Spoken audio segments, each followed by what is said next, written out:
This is the new Insta360 Go 3, and actually, so is this. So I really like where Insta360 was going with this. As you guys can see, the actual Go 3 looks pretty much like the Go 2. It is a little bit heavier. We'll get into that a little bit later on, but now it sits in something called the Action Pod.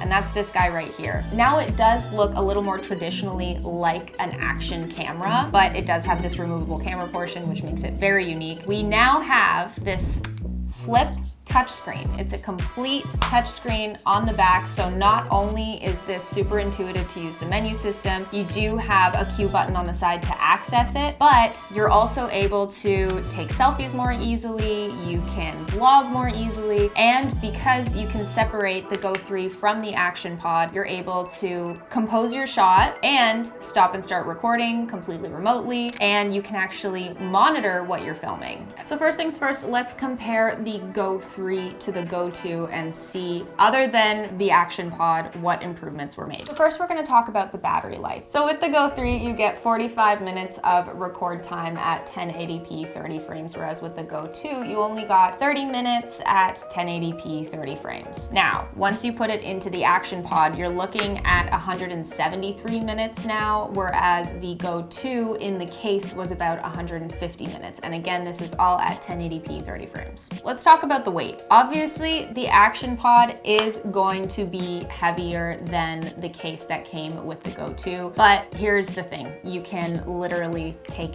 it off and it's separate. So this really isn't a deal breaker to me. It is still a huge selling point that you have this touch screen on the back and that you have the flip out screen. So the Go 3 is actually a tiny bit heavier. It sits at about 35 grams, whereas the Go 2 was 26.5 grams. And inserted into the Action Cam, it's about 96 grams. 96.3 grams. It's 0.3 off. That's still really small. And light. Moving on. You can now shoot 2.7K, whereas with the Go 2, you were only getting 1440p. So let's talk about some of the mounts for a sec. Mainly this quick release one. There are so many mounts. They're all awesome. Here's the most convenient part, in my opinion, other than the screen. That's obviously really cool. So first of all, there's a magnet on the bottom of the Action Pod and on the Go 3 itself. So that helps you just align it right into the quick release mount. And as you can see, it snaps into place literally that easily. Do you see how fast this is happening? Do you see how easy this is? I'm not over it. I'm still not over it. It's that easy to put on and off. Then say I just want to switch off the Action Pod, put on the Go 3. That's how easy it gets. I could do this all day.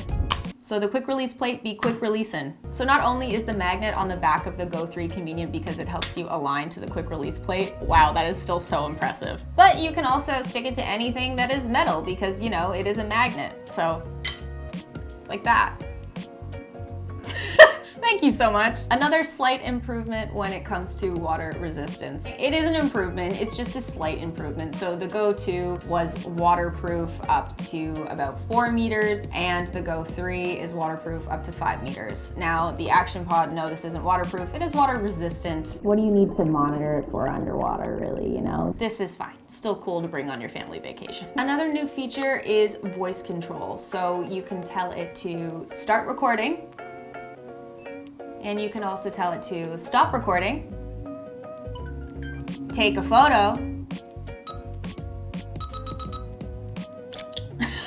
and so much more. Now that is cool, that is convenient at the odd time when you can't actually reach the button, or definitely when you're taking a selfie, maybe even when you're vlogging. Go 3 also now has 2 microphones as opposed to 1, and has an option for 128 gigs of storage, whereas with the Go 2, I believe it was just 32 gigs and 64, so it is nice to have that, you know, mountain of storage available to you because there is no removable SD card slot on this. It is all internal. I would consider making the investment for the 128 or at least the 64 because that's just going to give you more flexibility when you're out and when you're recording. The Go 3 still has all the features that you know and love, like flow state stabilization. It has horizon leveling. There isn't really anything that you're missing with this. You're just getting a few of the upgrades and of course the Action Pod. You can't put a price on that. That's all I'm gonna say. So what makes the Go 3 stand out to me in general and even opposed to the Go 2? It really comes down to the touchscreen. There's something about how tactile it is, how easy it is to maneuver through the menu system. I do appreciate that. We do still have the Q button on the side to easily access the menu. There is still a physical power switch. There's still a physical record button on top. I love those features. I love a touchscreen. The other thing I love about the screen is that I don't have to tether this to my phone like you did with the Go 2. I hate when my phone dies. There are so many things I have to tether my phone to nowadays to be able to monitor. I need my phone for, you know, living my life and doing things that my phone does, not always for monitoring things. And although that is a convenient feature, if I'm out and say like I'm using my drone and, you know, I'm doing a couple of other things that are burning through my phone battery, now I can monitor what I'm shooting with the Insta360 Go 3 right from the Action Pod. That is, for me, more convenient than using my phone. And if you're in the same boat as me, then you will like this better. Now, say you're running out of battery, you can just pop it into the Action Pod and you get to extend your battery life. Yes, you also kind of got to do this with the case on the Go 2, but you're getting more battery life with this. And when it comes to an action cam, you're setting it up to film for long periods of time. Having tons of space like that 128 gig version and having a long battery life is going to be immensely important to you. Now, is this something I would recommend you add to your kit?